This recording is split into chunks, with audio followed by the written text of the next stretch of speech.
Hobby Quick Hits. Delivering that breaking hobby news directly to your earlobes.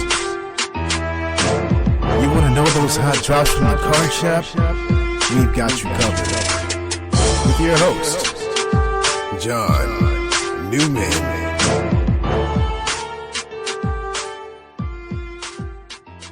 Welcome to another edition of Hobby Quick Hits. Today we're going to do another hobby history episode. We did one of these a few months back pertaining to J. Warren Bowman, and today we're going to do another one. And I picked a gentleman who, you know, his name has kind of come out front of the hobby again, even though he's no longer with us.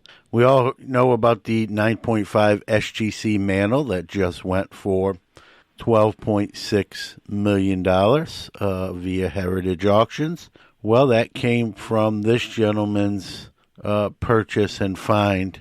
And, if you're younger in the hobby, you may or may not have heard of Alan Rosen, more known as Mr.Mint. And he was really the first guy in the hobby, very outspoken, very braggadocious,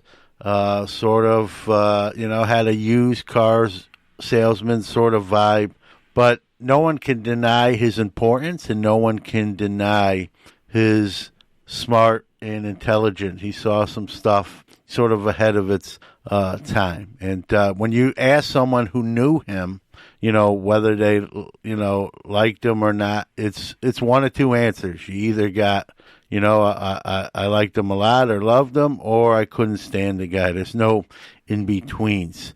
For as long as I've been in the hobby, I only really had one interaction with him. I'd say it was around 1985. It was at a card show in the New York City area. I actually don't remember the venue, but I remember going to the show, and I was actually working at Rudy's booth, the card shop I worked for, but I got a chance to walk around, and he was, he's always was set up at the front of shows, and I went to his table. I had heard about him.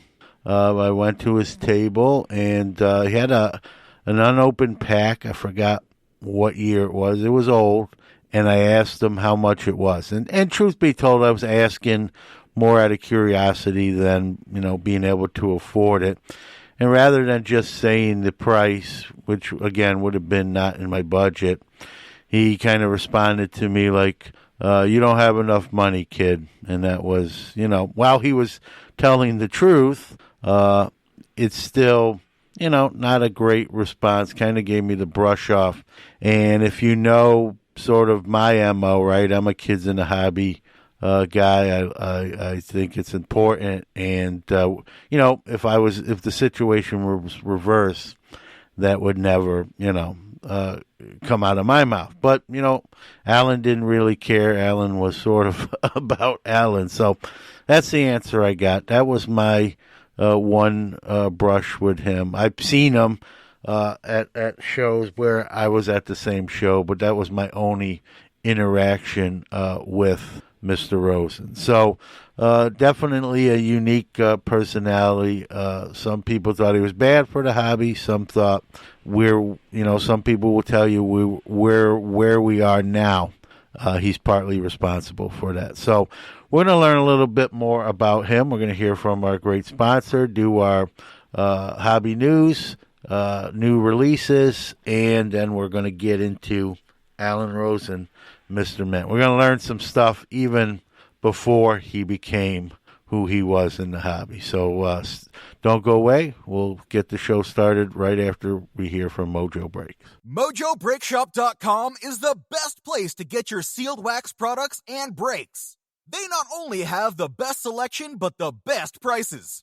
Whether it's a box or a whole case, they are your guys. They ship worldwide to your doorstep. Their reputation as one of the most trusted in the hobby goes unmatched. They are the 2021 Topps Rip Party Champion Breakers. From sports card to Pokemon cards, their selection can't be beat. They offer daily deals and pre-orders. Hey guys, John Newman here. Mojo's prices are already great, but to save an additional 10% off anything in their store, use the code QUICKHITS. That's QUICKHITS.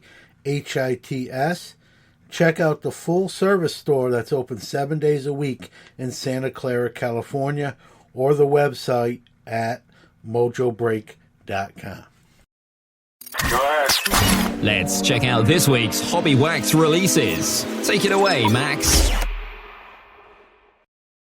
Hey guys, it's Max from the Sports Card Shop in New Buffalo once again with the weekly releases for the Sports Card Nation podcast. This week, to start us off, on the 14th, we had 2021-22 Topps UEFA Champions League Merlin Chrome Soccer. Then we have, also on the 14th, 2021 Upper Deck Skybox Metal Universe Champions. And on the 16th, we have 2022 Panini Immaculate Basketball. And that is the weekly releases for this week. Appreciate you guys tuning in to the podcast. Enjoy the rest of your day. Thank you. Let's go round the hobbyverse and catch up on this week's hobby news. A few bigger stories this week. Let's start with PSA. They've announced another price drop down to $22 for economy service. You do have to be a member of their collectors club to get that price, but that's the lowest PSA price we've seen in a while. And as I always say, when PSA drops their prices, let's see, what the other competing grading companies do or not do in response. The Topps 2023 design has been released. White borders, very clean. This is just my assessment. Going back to the inlet picture that we've seen, like in 83 Topps, 63 Topps, 2003. It's someone mentioned, seems like every 20 years by clockwork. I don't know. I'm assuming that's done on purpose by Topps. I like those little picture insets. The one, complaint from a few people is that picture blocks sort of the team name, but the logo is very prominent. So sort of a trade-off there. I like it, especially when compared to recent designs where a little busy, kind of computer like graphics and pixels, and this is just very clean and sort of, a modern spin on a traditional look is how I would describe it. And I like it. I'm looking forward to it. I don't open a ton of new stuff as I once did, but the design itself probably will have me open in a few more packs than I traditionally would as well. Derek Jeter is not the Miami Marlins GM anymore, but he's got a new gig, sort of. I think we all know Derek doesn't have to work anymore at this point. He's got that exclusive autograph deal with Topps, but now he is an investor in the Arena Club. The Arena Club is going to grade. It's another grading company. We need more grading companies. Very short on grading companies, but they're throwing their hat in the ring. Grading and authentication. This company, Arena Club, was started by Brian Lee. You may not know that name, but that gentleman is the creator of LegalZoom.com. May remember those commercials. The managing partner is BAM Ventures, which is a venture capital firm. The grading prices are as follows: $25 if you're going to keep the cards on their site, or $35 if you want the cards back in your possession, which they're saying should happen within a 30-day period. They will have a vault. No mention on where the vault is. My educated guess is Delaware, like many, but that's unconfirmed. But they will have a vault. It's free to put your Arena Club graded cards on the vault. If you sell one of your cards from their vault, they're going to take a 5% commission. Couple interesting notes here on Arena Club. Former Topps CEO Ryan O'Hara is their board advisor, and Ultra Pro will be making their slabs and providing them with Ultra Pro sleeves for the inner sleeve that the card is in the slab. So there you go, a new grading company, which, like I said, we need about 1 million more of those. Our final story for the week is PWCC has a $175 million backing from Whitehawk Capital Partners. This will allow, the intent of this backing is to allow PWCC to lend money for people's cards in their vault. So let's say you have, a $100,000 card in their vault, for example, you'll be able to get cash borrow cash, I should say, as that being the lien. So if you wanted some cash in advance, so to speak, with the intent to pay it back, this backing allows PWCC to become a lender in the card space, and we've seen that happen with a few different companies now, PWCC now being the latest. And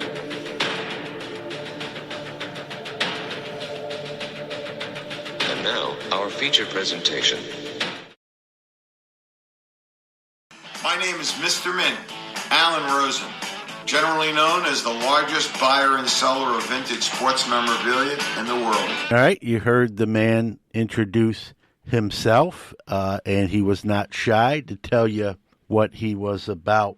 There he talks about him and his hobby and card life. But let's talk about before that, right? Everyone is usually something before there's something else. And Mr. Mint, Alan Rosen, is no exception. He was born in New Jersey, Paterson. Before he got into sports card, he was an insurance salesman, got into selling jewelry and clothes. And what the last thing he did before he went into sports cards full time was he owned a copy machine and antique business. And then he went into cards full time. He was married to his wife, Marnie, 2 children, Jenny and Blake. And Blake was actually one of his right-hand men when he was making a lot of his purchases. Alan was the first self-promoter really in the hobby. I mean, this guy would take full-page ads out in many of the trade publications, and he was willing to travel. Very few dealers around this time would travel significant miles to make purchases. Today that seems kind of odd, like a lot of people traveling the show circuit and buying.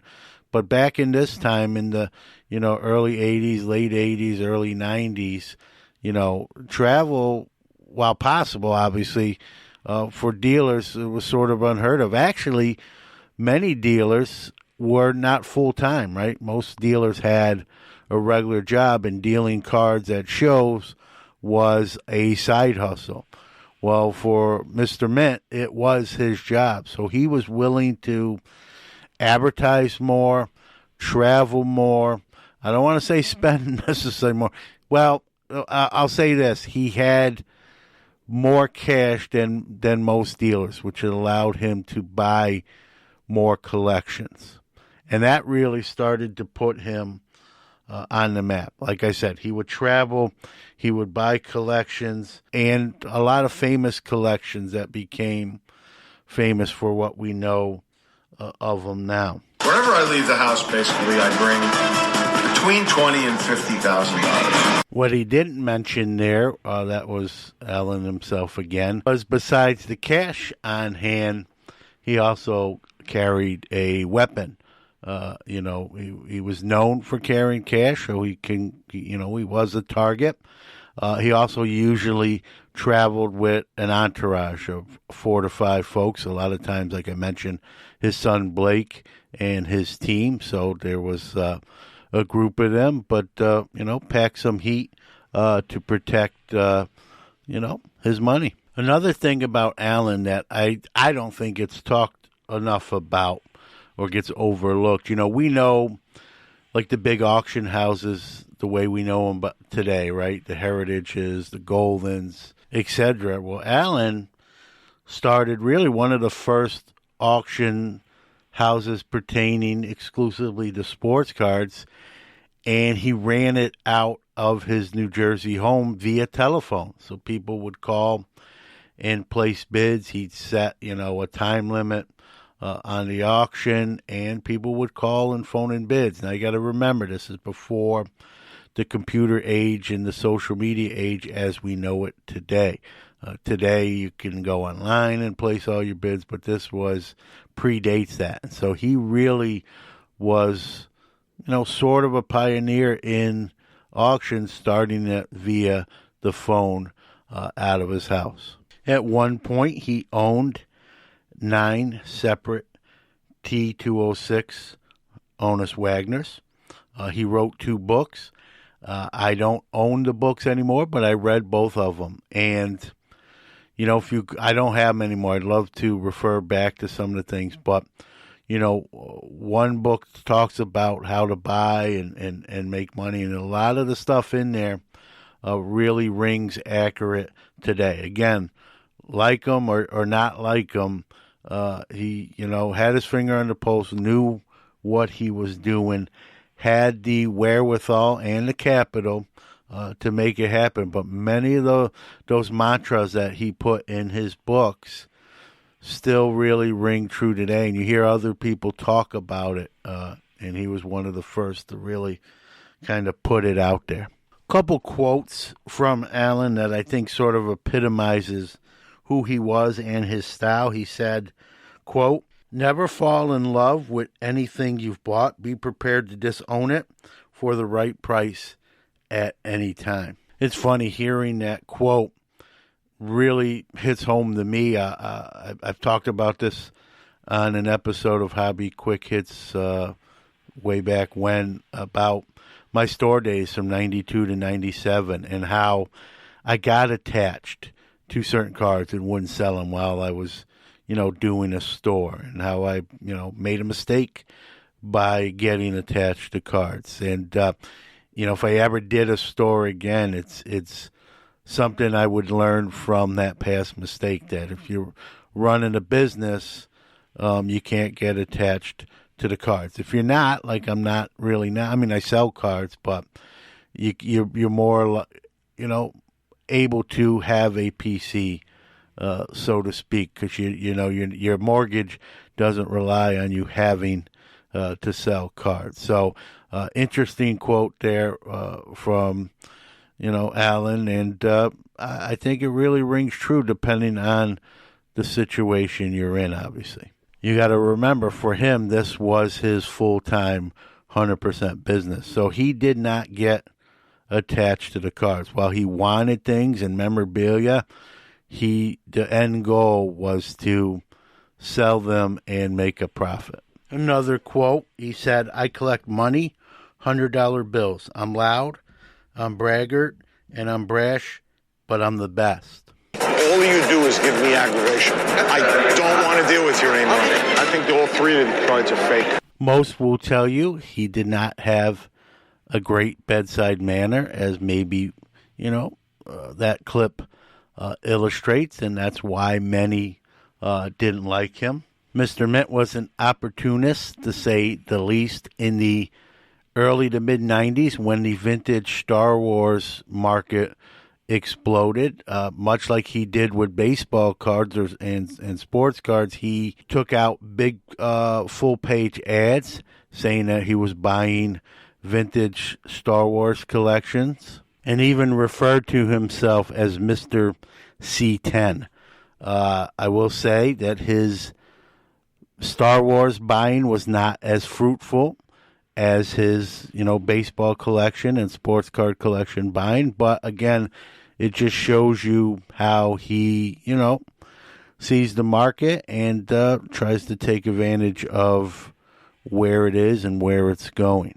Now, I've heard some, people talk about he ripped people off took advantage of people. Here's my take on that. Now, while he may have been carrying a gun, he didn't point it at anyone and tell them that they have to take the offer or else. He would negotiate these deals with folks many times in their own home, at shows, and it was them that had to say, okay, I'll take it. And it's negotiations. I think sometimes we're guilty of this, right? We look at deals he made in the 80s and 90s and what he paid for things, and we relate them to what they bring now. And we say, man, he bought that for, that mantle for $10,000, and it's, that's a $7 million card now. Well, it wasn't $7 million then. And so we can't do that. That you can't criticize him for that.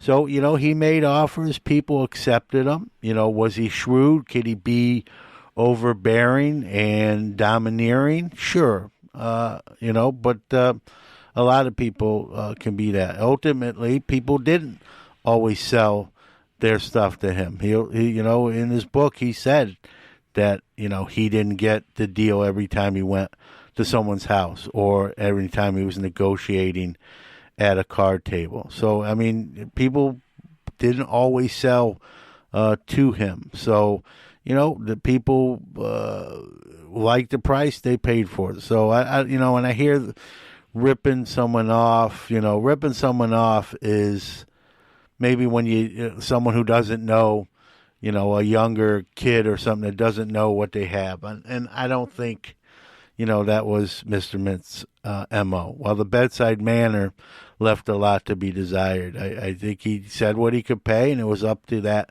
seller to pull the trigger or not pull the trigger. And like it or not, Alan was really one of the faces, I don't want to say the face, but one of the faces in the hobby during this time period. He was appearing on Good Morning America, Sports Illustrated, and Sport Magazine, did major feature articles about him. He was even featured in an Archie comic as himself. There is a Mr. Mint Beanie Baby. Yep, you heard me correct, a Mr. Mint Beanie Baby.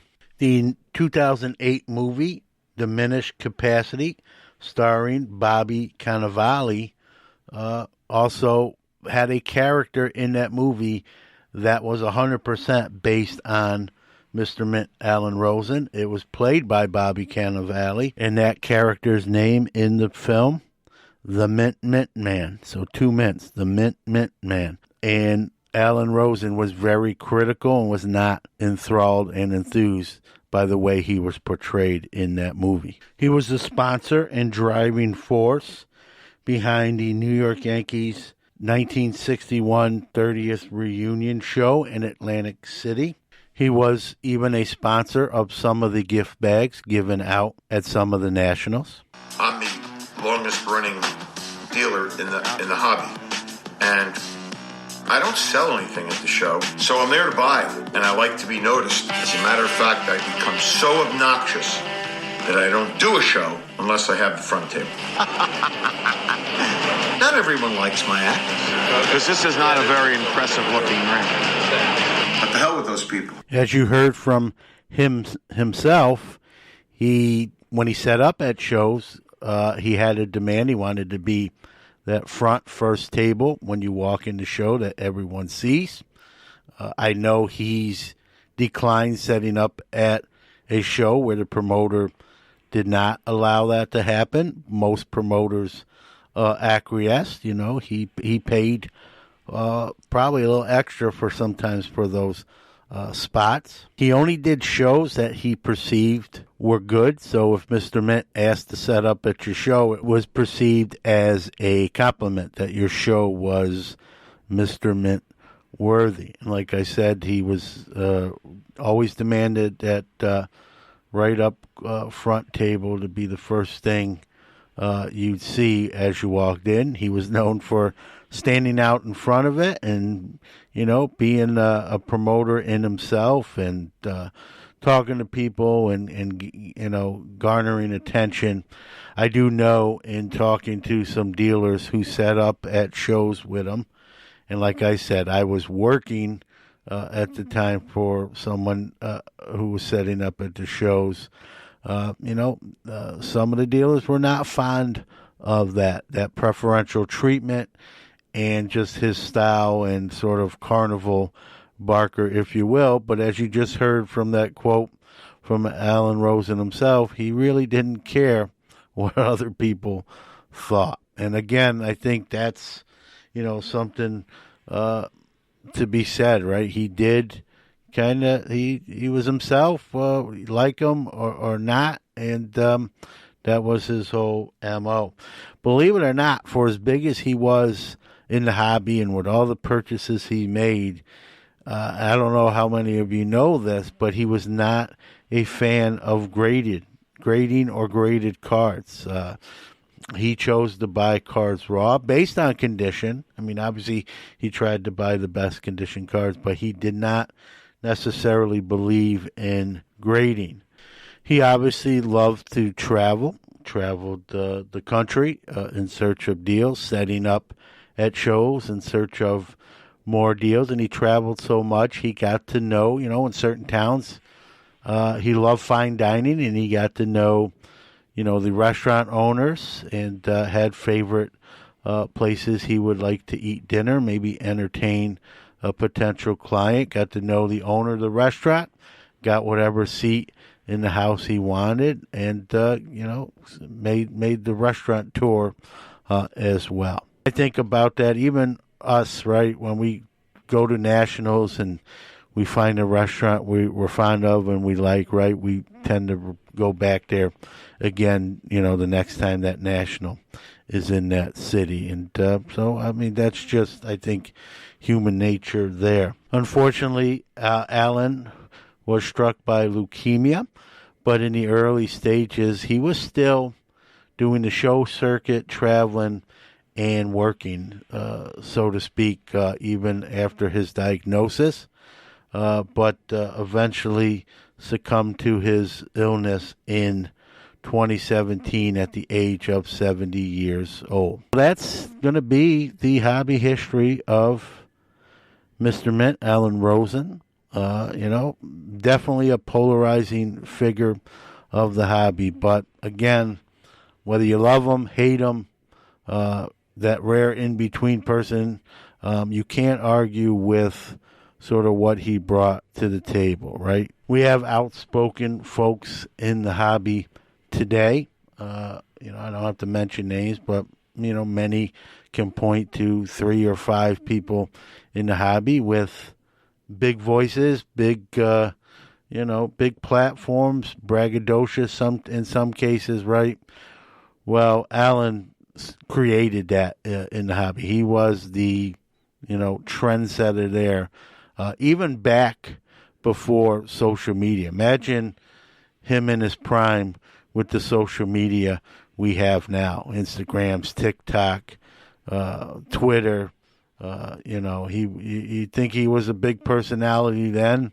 He'd probably be an even bigger personality had he been in the heyday of today's social media age. So I hope you learned some stuff. I know I did in the process of researching for this episode. Many of the stuff I did know already, being my age and, being a Northeast kid myself, New York City, and, seeing him sort of in action at the Northeast shows. Like I said, I only really had one interaction with him, as I said in the intro. Not a good one, to say the least, but it is what it is. So there you go. I hope you learned something. I know I did. I hope you enjoyed the episode. Let me know what you think. Again, we're going to do these hobby histories every probably couple months. I don't want to overdo them, but every couple months we'll select another person from the hobby that's no longer with us and kind of talk about what they did for the hobby and what their accolades and accomplishments were. If you have someone in mind that you'd like to see me cover, by all means, let me know. And let me know what you think of these type of episodes. All right, that's going to do it for this Hobby Quick Hits episode, Hobby History. Mr. Mint, Alan Rosen. Hope you enjoyed that. I hope you learned some things, even if you knew quite a bit. I hope there was a few tidbits in there to add on to your knowledge of Alan Rosen. And if you don't know Alan Rosen, I hope maybe this episode went a ways to, help you learn a little bit more about, I'll say legend of the hobby. I mean, even if you don't like him, even people who don't like him should be able to, talk about his contributions or what he brought to the table, pun unintended. But again, love him, hate him, a big figure in the hobby, one we have to acknowledge and talk about. And that's hopefully this episode enlightened you a little bit on what he was about. So we're going to bid you adieu, wish you well, stay safe, and we'll see you very soon.